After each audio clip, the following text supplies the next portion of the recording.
All right, welcome back to Empire of the Sun, and this is my turn again. My card play, and remember he played that card that allows that was essentially not a nothing card, but it allows him to have this counter U.S. sub no escorts or something like that. So I cannot play my escorts card ever. So that's cool. But he basically got a new card for it, a new strategy card. That's probably the reason why he played it. So anyway, so what did I play? I decided to play this card. Uh, I decided to play the Vice Admiral Kondo card. Okay, this is a very important card because it's very powerful. 7 activations. Used it on South, of course, which gives me 8 activations. And then what I did was I activated these fellows. Okay, 1, 2, 3, 4, 5, 6, 7, 8. Okay, and then I shuttle them over to Mandalay. So 1, 2, 3, 4. So that allows me to do that.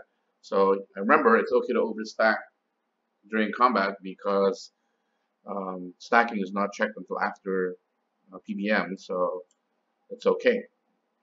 So I went ahead and did that, and then went ahead and did my attack. I attacked here into Lashio, okay, and then okay, so I kind of moved things around and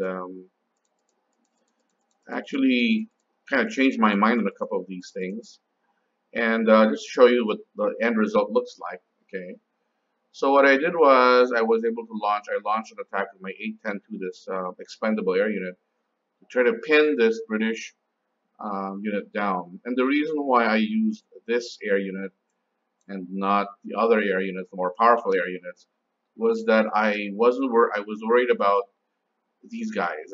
I didn't want to. He could if I sent like powerful air forces to try to destroy this guy, he's gonna react with all of these guys, all his naval forces, or as many of those as he can. And he could destroy my powerful air forces. And so I just want to pin him. I don't necessarily need to destroy him. So I decided to just send my weakest air unit there that I can afford to lose. I don't care. That's a big deal, not a big deal. And then I decided to pin this fellow here, he involved this British Corps, and using these two air units, that's 40 against, hopefully if I get a full result, I'll be able to flip him. Well, not even a full result, even a half result would flip him. He can't really react to this because his carriers will be out of range. I think, yeah, his carriers will be out of range.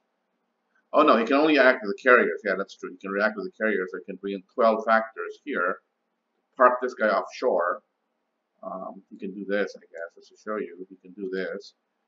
Park these guys offshore and try to help and fight these guys. And I think maybe he'll do that. But then if I, again, my purpose is not so much to destroy him. It would be nice.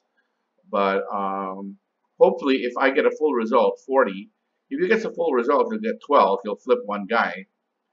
Okay, but if I get 40, I will be able to sink both carriers. Yeah, that's 20 plus times 2, 40. So if I get a full result, I'll destroy the British carriers, which would be nice. But I don't know if I'll get lucky this time, but we'll see. Okay, so this guy goes back. So that's the reason why I decided to go after use these Japanese areas to go after this guy.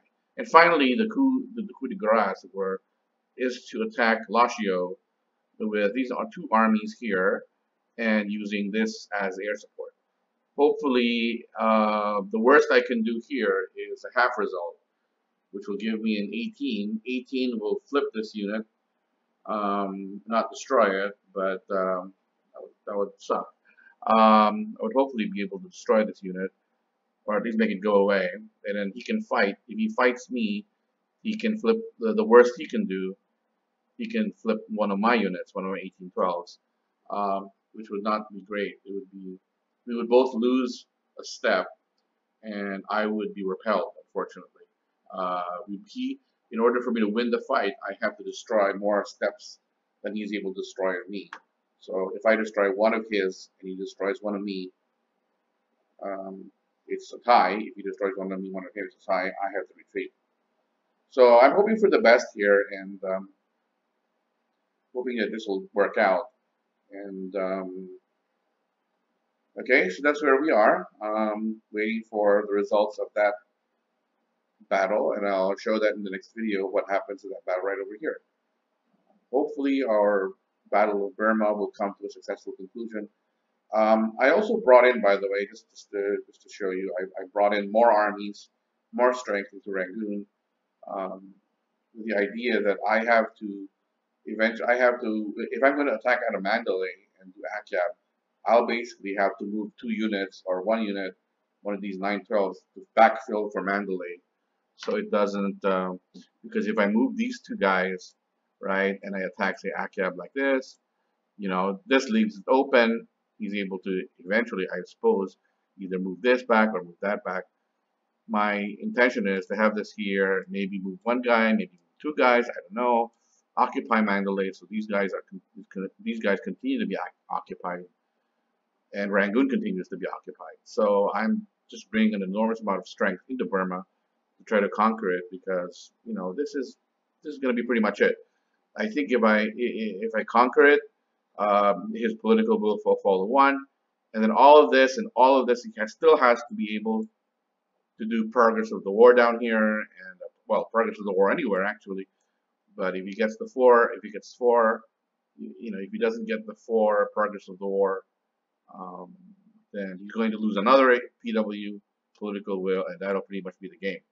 Okay, so that's hopefully by the end of the turn, this will be the last turn of the game, I hope, and we'll win. We'll hope. Okay, so let's wish ourselves luck, and see you on the next video.